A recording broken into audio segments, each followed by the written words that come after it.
Hey guys, I wanted to get you a finished shot of this truck before this guy comes and gets it. It's a pretty shitty day out. Raining on top of the snow. But here's the truck with the brand new bumper on it. And it's all wet, but there's repair. It looks good.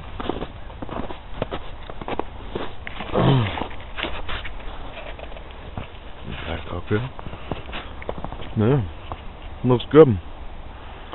Don't even tell. Can't even tell. Looking good. Hopefully another one will be coming tomorrow. I'm pretty sure tomorrow or Wednesday. But yeah. Hey guys, what's up? It's Rich here.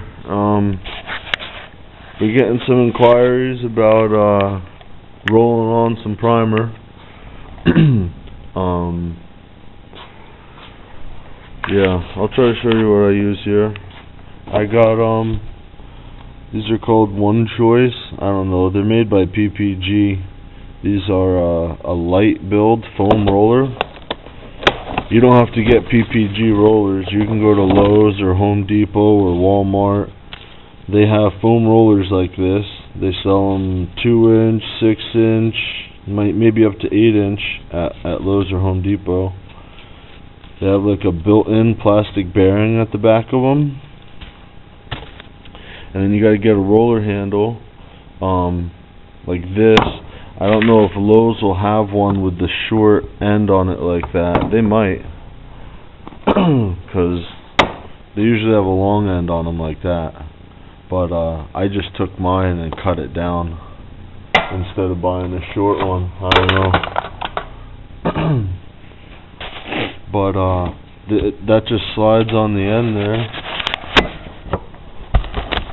It just slides right on the end. And it's foam, so it doesn't leave a lot of roller stipple behind, you know, like a lot of texture. So you can roll it out pretty smooth when you're rolling out your primer. But the rolling technique you want to use when you're rolling on a vehicle, I don't do whole panels with a roller. I would not suggest to do a whole car with a roller or anything like that. This is just for repair area. That way it's a lot quicker. If you're going to do a whole car, it would be faster to mask it and spray it, and you would have a very even surface to block with, which is what you would want when you're blocking a whole vehicle to get it ready for paint. I don't know how it would work on a whole panel, because see, when you roll it, guys, you see how this roller handle is bent, and this end is what supports the roller. When you roll, the roller gets squished just a little bit more on this side than it does on this side, because this is where it's being supported. So when you roll, you usually tend to get a high line, a high mark. You know, when you make your pass, it's a 2-inch pass, you end up getting a high mark on this side. I grew up painting houses and stuff, so I know all about that. This is your soft edge, and this is a hard edge. So say if I'm rolling from this side to this side, I would keep my soft edge there. That way I'm always working my high edge out of the paint. You know what I mean? And then when you get to the corner or something, you got to turn it over and go really light to get that edge out. But I wouldn't suggest doing a whole panel. It'd probably be easier to mask off the whole panel and do it. The only reason why I do to little repair areas is because a roller is pretty damn close to 100% transfer efficiency. You don't have to mix up a bunch of product because of the overspray. You can mix up a very little bit. You can use this roller and put it precisely where you want to put it. You don't have to clean the gun. You don't have to mask up the car. It's pretty simple here. But the technique I want to show you guys that I use on the repair areas, okay, say this piece of paper right here is the door of a car or any panel of a car, okay? And there was a dent here, and now there was a dent right there, okay? And now my Bondo and my repair is like this, around that dent, okay? And then back here is the feather edged paint and whatnot. Now, when I roll my primer on, what you do is you start from the middle of your repair area on your very first coat, and you go out as far as you would normally. Say you were spraying primer and you're going to feather it. Your first coat's going to go beyond your repair, your second coat's going to go with inside, and that. The same thing with the roller. It's just you start in the middle and you work your way out, and as you work your way out to where you're going to feather it, you lift up on the roller and you feather it out. Now the roller doesn't put it on all that thick, really. When you look at the text sheets, it says probably 2 mils a coat is what it says. Between 1.5 and 2 mils a coat. So it's all according how hard you're pushing on the roller and how light you're pushing on the roller. If it's a light on the roller, you're going to be putting it on thicker. If you're pushing hard, you're going to be putting it on thinner. But you start from the middle and you work your way out and pick up on the roller, and you go as far out as you're going to want to feather your primer. And then, so I'll feather my first coat on a repair this size, probably out to around in this vicinity, and I let that go through its flash times and whatnot, and then I do it again on my second coat, but I come almost within an inch of my first coat, so my second coat would be out to here. You're making a bullseye, guys. So this would be my first coat, this would be my second, and this would be my third if I was going to a third coat. See what I'm saying? So you're stepping it out. First coat all the way out to your very far edge, and you're picking up, because you'll see it'll be nice steady, and then when you pick up it feathers. You know what I mean? You'll see when you do it. It's just like when you're spraying it, except you're rolling it. You want it heavy in the middle and you want it feathered out. And then you do your second coat an inch within your first coat, and you do your third coat an inch from in your second coat. Now what this does, stepping it out this way, is when you come to block it, it's like a ramp building up. You know what I mean? So these edges are lighter than the center, so you'll be able to feather that primer out into the original shape of the body panel a lot easier than if you rolled all 3 coats out and had one big heavy line. The same thing when you prime. You want your paper, and you want to back tape your paper so it has a soft edge to fall on, and you feather your primer out. You don't just put a straight line there and prime to that straight line, because then you're going to have a heavy line that's going to either show on your paint, or you're going to have a hell of a time trying to sand that out and block it back anyway.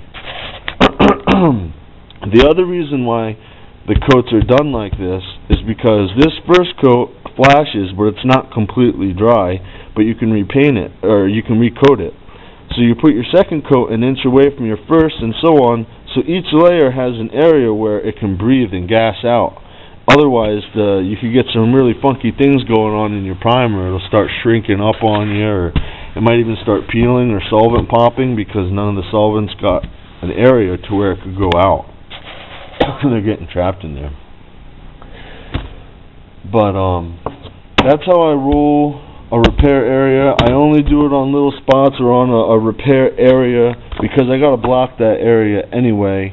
I wouldn't suggest doing it on a whole car. I mean, you could probably get a 6 or an 8 inch roller. I mean, if you really wanted to, I'm sure you could roll a whole panel, and you're gonna have to block it anyway.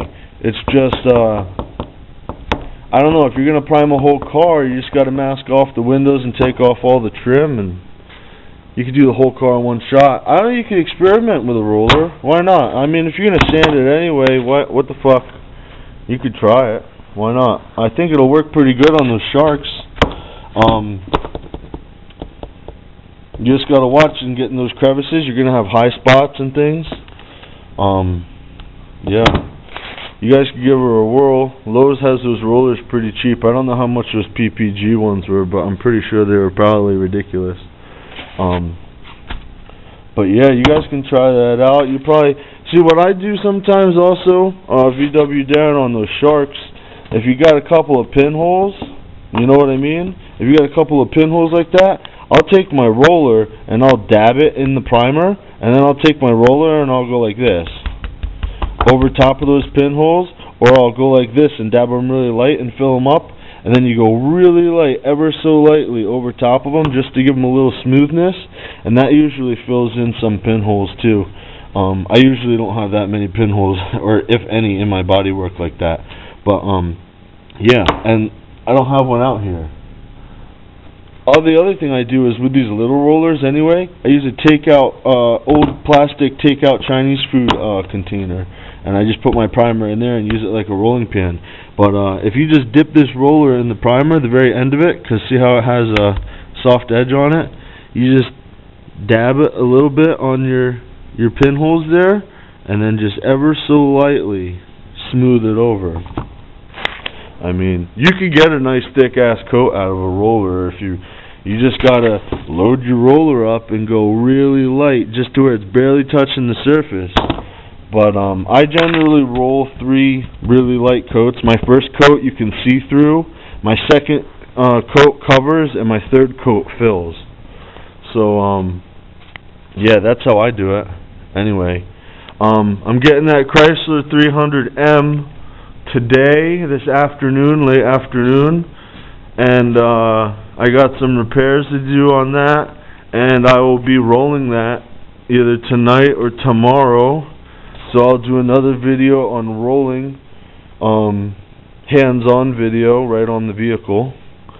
But I just wanted to show that to you guys. If you have any other questions about rolling primer or primer in general, let me know. I'll be happy to answer them for you.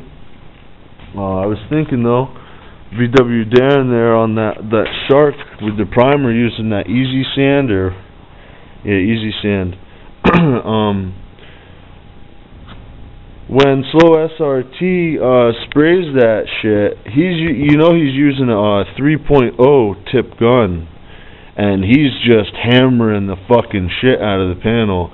I mean, I don't know, he's probably getting 3 or 4 mils per coat. I wouldn't doubt it. It's like he's spraying that thing with a fire hose.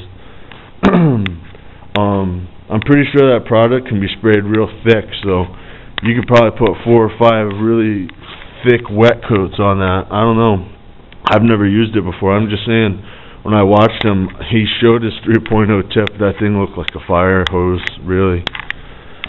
But you could try rolling it, man. I'm pretty sure that'll work too. It might be pretty easy and a lot cheaper than buying a new tip. But have a good one, guys.